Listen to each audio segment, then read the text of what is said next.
Sepanjang tahun 2023, sederet prestasi diraih atlet Indonesia, tapi tidak sedikit catatan demi catatan kegagalan yang jadi sorotan. Termasuk, apakah nantinya Indonesia mampu berbicara banyak di Olimpiade 2024? Diskusi spesial akhir tahun kami soroti prestasi olahraga Indonesia.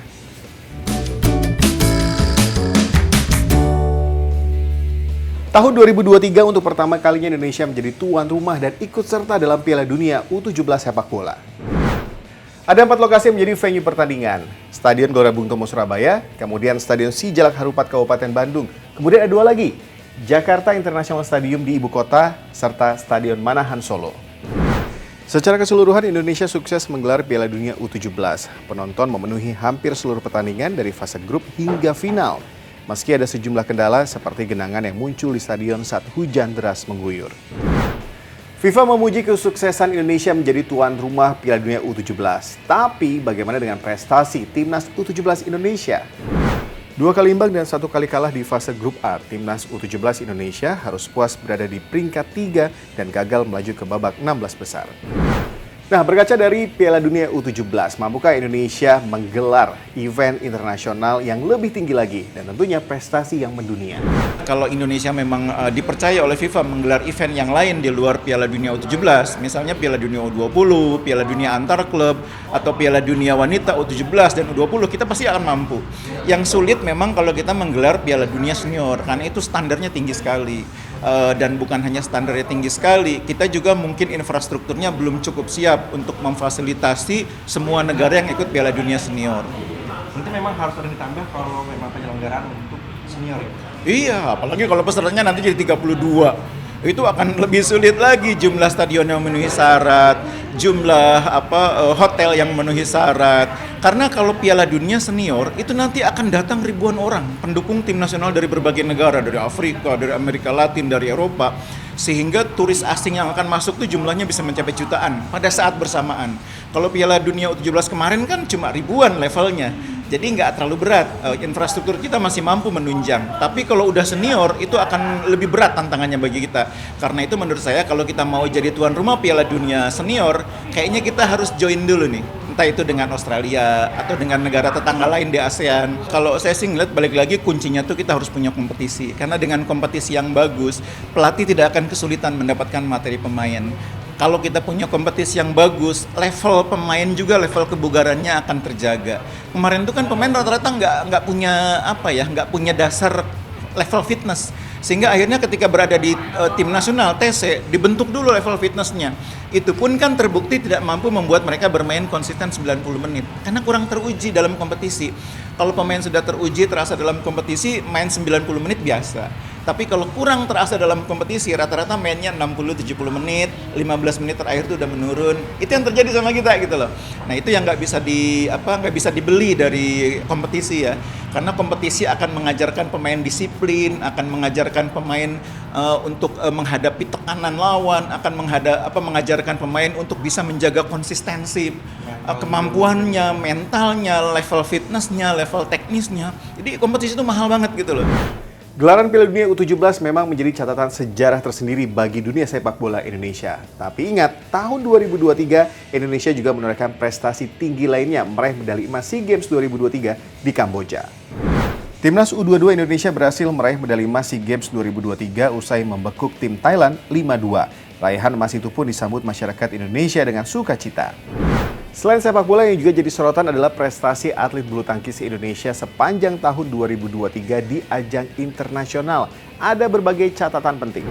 Yang pertama, Indonesia kembali gagal meraih Piala Sudirman setelah ditumbangkan Tiongkok di babak perempat final. Kemudian lagi-lagi Indonesia puasa gelar dalam kejuaraan dunia bulu tangkis yang digelar di Denmark. Dan untuk pertama kalinya tim bulu tangkis Indonesia gagal meraih 1 medali pun dalam ajang Asian Games. Dalam ajang Asian Games 2022 di Hangzhou, tim bulu tangkis Indonesia seluruh atletnya gagal melaju ke babak semifinal. Sejumlah kegagalan tim bulu tangkis Indonesia jadi kekhawatiran publik, mengingat dalam hitungan bulan Olimpiade 2024 Paris digelar. Apalagi bulu tangkis jadi tumpuan kontingen Indonesia untuk meraih medali emas. Persiapan yang pendek pun jadi sorotan. Meskipun diwarnai sejumlah kegagalan, tapi dukungan terus diberikan kepada para atlet bulu tangkis Indonesia. Keyakinan tetap diberikan kepada atlet bulu tangkis Indonesia untuk meraih medali emas di Olimpiade nantinya. Termasuk dukungan dari peraih medali emas Olimpiade 1996 Atlanta, Ricky Subagja, yang yakin bisa dan bukan keajaiban. Yang penting harus menyiapkan betul-betul dengan sisa waktu yang ada.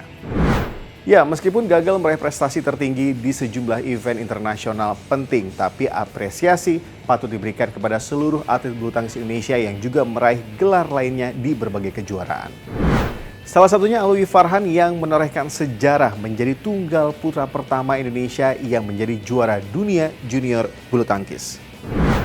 Menghadapi Olimpiade 2024, tentunya kontingen Indonesia tidak hanya bertumpu pada satu cabang olahraga saja. Selain bulu tangkis, ada juga cabang olahraga angkat besi yang jadi harapan kerap kali meraih medali di Olimpiade. Kemudian cabang olahraga lainnya seperti senam, panahan, panjat tebing yang sudah meloloskan atletnya untuk berlaga di ajang Olimpiade 2024. Lalu bagaimana peluang kontingen Indonesia untuk meraih medali melalui cabang olahraga unggulannya dalam ajang Olimpiade 2024 nantinya?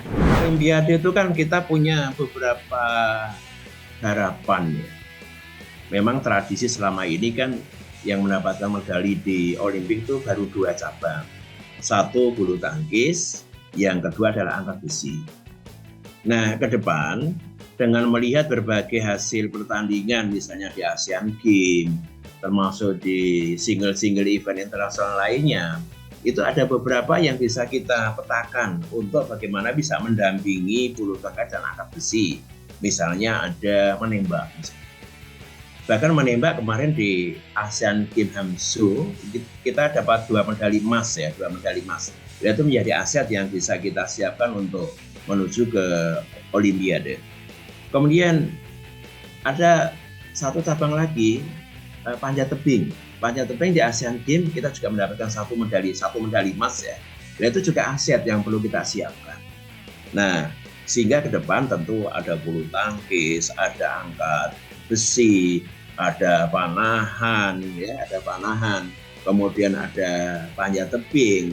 Itu yang kita berharap nanti bisa menjadi tumpuan ya, perolehan medali emas utamanya di Olimpik Paris nanti. Tentu selain kita harus mendorong atlet kita yang sudah memiliki track record yang bagus. Misalnya yang tadi saya sampaikan, Rahmat Erwin ini namanya menjadi hal yang perlu kita lihat, kita siapkan lebih bagus lagi, sehingga nanti di Olimpik Paris itu bisa menghasilkan prestasi terbagus. Pembinaan yang baik, kompetisi yang berkelanjutan, kemudian kesempatan yang terbuka bagi para atlet Indonesia untuk ikut dalam kompetisi atau liga di luar negeri jadi kunci prestasi. Apalagi atlet Indonesia tidak kalah dari atlet-atlet mancanegara. Seperti cabang voli misalnya, sejumlah atlet Indonesia berlaga di liga luar negeri. Tentu yang jadi sorotan seperti saat ini, atlet putri voli Indonesia Megawati Hangestri Pertiwi. Saat ini Megawati sedang berlaga di Liga Korea Selatan. Penampilannya sangat memukau, menarik perhatian pecinta voli Korea. Bahkan Megawati terpilih sebagai MVP paruh pertama Liga Voli Korea, mengalahkan atlet top Korea dan pemain asing lainnya. Pencapaian seluruh atlet Indonesia sepanjang tahun 2023 patut diapresiasi. Kegagalan tetap harus dievaluasi. Ingat, Olimpiade 2024 sudah di depan mata. Perjuangan para atlet Indonesia harus didukung secara maksimal demi meraih prestasi medali emas di Olimpiade nantinya. Makasih udah diskusi.